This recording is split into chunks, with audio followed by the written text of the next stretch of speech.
సిద్దిపేట జిల్లా మర్కుక్ మండల కేంద్రంలో గురువారం కాంగ్రెస్ పార్టీ ఆధ్వర్యంలో గజ్వేల్ మాజీ ఎమ్మెల్యే నర్సారెడ్డి జన్మదిన వేడుకలు ఘనంగా నిర్వహించారు.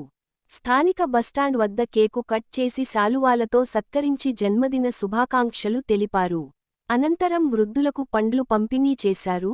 ఈ సందర్భంగా మర్కుక్ మండల కాంగ్రెస్ పార్టీ అధ్యక్షుడు కనకయ్య గౌడ్, సిద్దిపేట జిల్లా ఉపాధ్యక్షుడు మల్లేశం గౌడ్ మాట్లాడుతూ గజ్వేల్ మాజీ ఎమ్మెల్యే నర్సారెడ్డి జన్మదినం సందర్భంగా కాంగ్రెస్ పార్టీ ఆధ్వర్యంలో వివిధ సేవా కార్యక్రమాలు నిర్వహించి వారిని ఘనంగా సన్మానించి జన్మదిన శుభాకాంక్షలు తెలపడం జరిగిందని అన్నారు.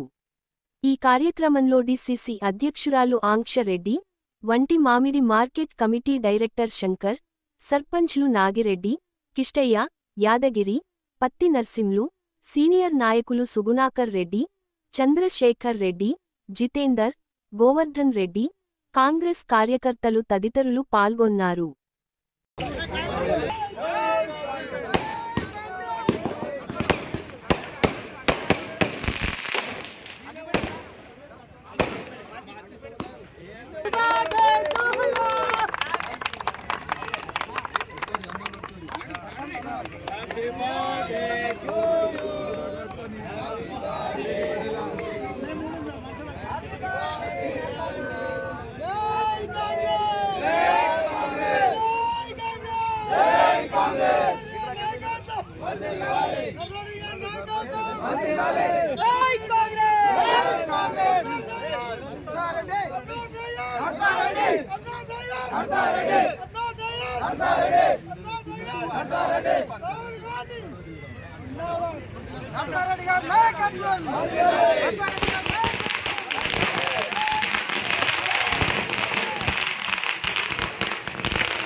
కొంచెం